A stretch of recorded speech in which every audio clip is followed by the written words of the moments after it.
Hello, my name is XONEVANT. Today is Saturday, January the 10th, and once again, the whole female lead character thing has came up in video games. We're going to talk about that once again here on the Daily Dose.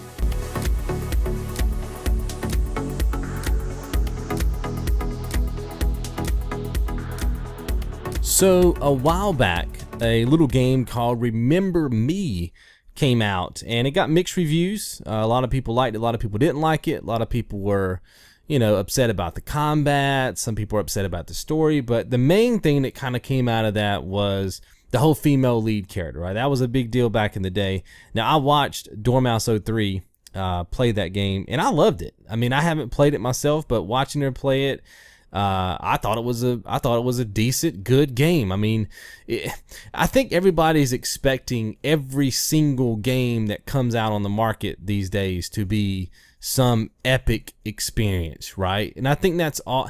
Look, here's the thing. I think that epic experiences are personal to the person who plays the game. There might be somebody out there right now who thinks that Remember Me is the best game of all time. Could be. Right? And there's somebody out there who might think Remember Me was the worst game of all time. Could be. Then there's everybody else in between. But there's always going to be somebody represented on all those, on both ends of the spectrum. Like, I personally think that Final Fantasy VII was one of the best, one of my favorite, actually my favorite Final Fantasy game in their series, right? And it's actually my favorite game of all time. But there's going to be some people who don't think that way either. And that's kind of what Remember Me was, right? And I watched Dormouse03 play it, and she gave her critique at the end. It was a very honest critique. She said, "Look, it's got some issues. It's got some negatives that I, didn't really like about it, but it's got some positives. It's got something there that other games don't really touch on that much. It did something for me that I can't really find in another game." And for her, that was an epic experience. And, these are the same people. And I'm talking about that because these same people who created Remember Me is actually creating another game, and it's called Life is Strange. And what's interesting about this, right, I actually just watched a 20-minute developer diary for the game. And look, it's got some female characters in it, right? And they said that they pitched this game to publishers, and every single one of them turned them down because they wouldn't put a male lead character in their game. They said, look, it's not going to work with a female character. It's not going to work with a female lead. You put a male in there, we might have something. But if it doesn't have a male character, we're not going to publish it. And I think that's a sad time in gaming for us as gamers and for these developers. Part of creating something, right, is being able to do it your own way. And when somebody tries to come in and tell you, hey, you can't do it your own way, that takes away a bit of your creativity. And when you're talking about a lead character, like, personally, I couldn't see this game having a male lead character. It just doesn't fit it. It fits a female character, right? But obviously publishers, they look at, trends and stuff like that, and they try to determine what's going to make the most money. And I think they might be missing it. I mean, I think there are some developers out there who may not be in it necessarily for all the money in the world. And I still feel like this, and I'm a big supporter of this, that video games are art. I'm sure there are some devs and pubs out there who just want the cold, hard cash. But part of me just believes that there's a part of this industry that just wants to create games and create experiences. And if the money comes, the money comes. And I'm sure they want the money because they want to be able to make other projects, right? But at the end of the day, they're more interested in the experience of the game and what they're giving to the player.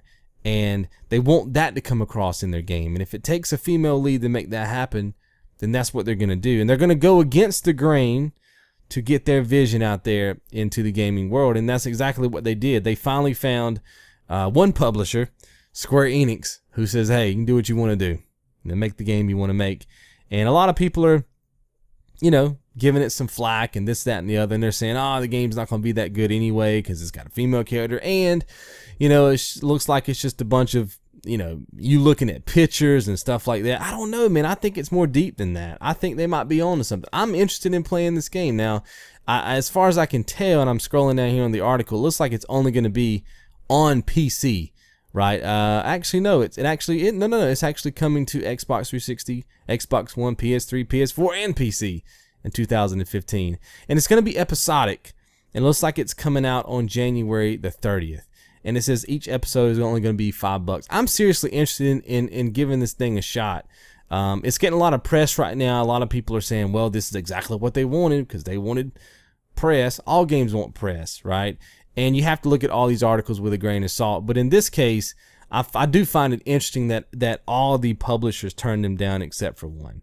And, that they were just looking at straight demographics only. Who knows, man? This game might end up being a really good game. I remember Journey when it came out. Nobody was really talking about it, and then bam, it was people's game of the year. And it's because it did something completely different. And in that game, you don't even know if your character is male or female, right? Because it doesn't really give you, any reason to believe any way or the other. It's kind of in the middle. And I like that. I like things that are different. And as a gamer, I want things that are different. I, of course, want things that I'm familiar with too. But I think there has to be a blend, right? I do want my Uncharted's and I do want my, Battlefields and my first person games. I want things to be the way they are, but then every now and again I want to branch away and play a game like Journey, play a game like this and experience something a bit different and really experience something that's creative. And I can put my money behind something like that.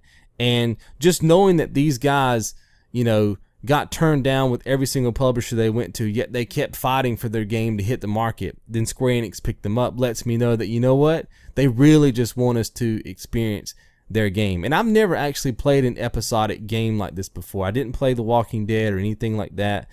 So this will be my first episodic adventure, and I am really considering giving it a try. But it comes out on the 30th according to this article. I didn't realize it was going to be for all the platforms until I just scrolled down here. I thought it was going to be just for PC, but it looks like it's going to be on all the consoles. So I'm interested in giving this a shot. I don't know how you guys feel about it. I don't understand why we're still talking about this whole female male lead issue. Let the developers put out the game they want to make, and if it's a male lead they think they need to carry their storyline, so be it. If it's a female character, so be it. I still don't understand why this is even an issue. I don't understand why there is even a lot of these issues in general when it comes to gaming news. I've been reading articles for the last couple of days, and I just see a bunch of garbage. I'm like, really? This is news?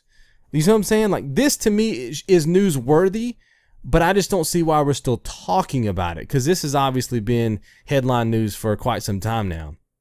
And I just thought it would be squashed by now, right? Developers just make the game that you want to make, right?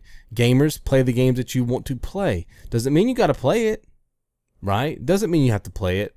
But to say that they shouldn't make it, or to say that it shouldn't come to market because it doesn't fit into some kind of demographic or something like that, or the art style or whatever, I mean, it's to me it's a non-issue. But it's almost like we make it an issue, and a lot of people are saying that too in the comments, that oh, they're just making it an issue so that people will write articles like this and people like me will make YouTube videos about it, right? And I guess, you know what, if that's the case, then they've done their job. But it shouldn't be an issue at all, right? We should allow these developers the freedom to write the story they want to write and put the characters in there that they think will carry that storyline to the best of their ability. And then we get to determine whether we like that experience or not. Right? But to tell them that they can't do it because nobody will play it, or only males play video games, which is silly, we shouldn't be doing that to these developers. We need to have them, we need to give them the ability to be as creative as possible so that we can get something fresh, man. Like I said, we want to have that same old, but I want to have that mixture in there too of something that I've never seen before, something that I've never played before, and an experience that is absolutely 100% fresh.